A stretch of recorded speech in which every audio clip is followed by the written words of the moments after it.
Hi, I'm Ryan Swanson with FourMation Sales, and today we're going to talk about our 4A series Apollo backflow preventers.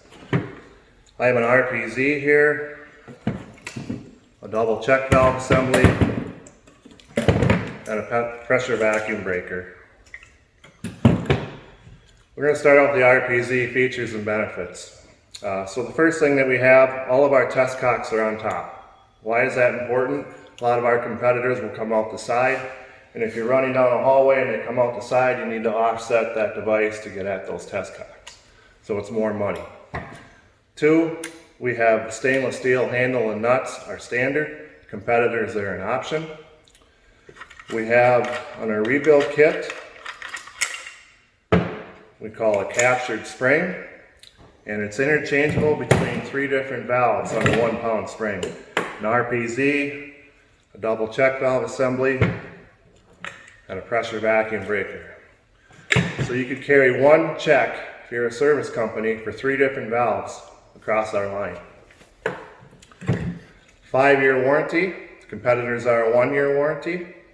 And if you want to put an air gap on our device, the air gap becomes part of the relief valve assembly and you don't have to change the piping. So on our pressure vacuum breaker, again, notice our test cock location. No matter which way you turn it, they are in a testable location. On our PVB, you don't need any tools to take it apart. Simply take off the cap, there's your float, and there's your check valve assembly. Again, all interchangeable between a double check, an RPZ, and a PVB.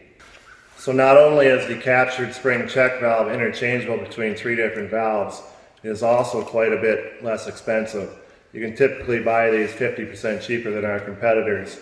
And most competitor brands, the actual check valve or the rebuild kits are more than a valve itself. Now that we've covered our 1/2 through 2-inch bronze body, we're going to talk about our large diameter, 2.5 through 12, with all stainless steel. We do have the traditional patterns, but we also have what we call an end pattern. I like to show this pattern.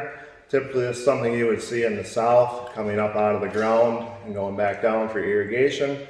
But what it allows you to do, mechanical rooms are getting a lot smaller, so what it'll allow you to do is go up at any angle that you want and get out of the way of other trades. So it has the shortest lay length in the industry. Same thing here, ease of maintenance.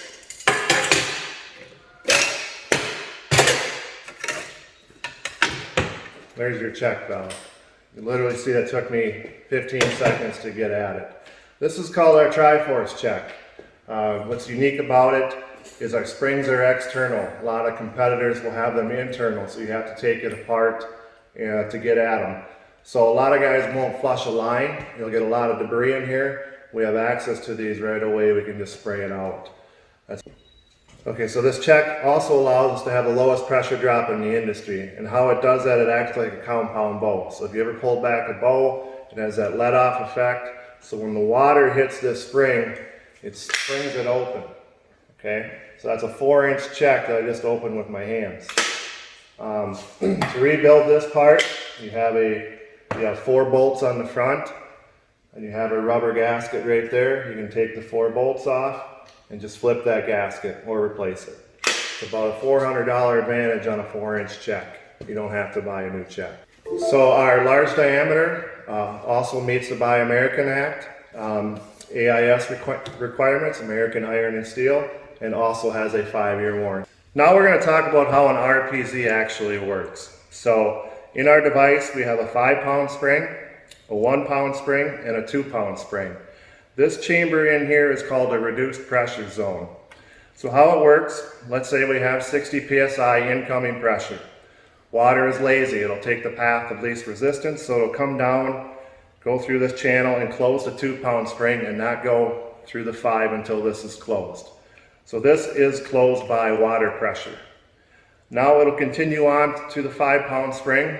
It'll lose 5 to 8 psi by design, go into the pressure zone, and then through the 1-pound spring and downstream, and lose another 1 to 3 psi. So how this works, 90% of the time, this first check will be fouled, okay? And so when the incoming pressure is 60, in this zone, let's say you have a piece of sand in the first check. So we already had 3 to 5 psi drop going through here. So we had 60 coming in, 3 to 5, let's say we're at 53 psi. Once this pressure zone builds up to 58, because remember we have 2 pushing back, right? This relief valve will open. So if you have a piece of grit in this check, it'll slowly build up that pressure zone.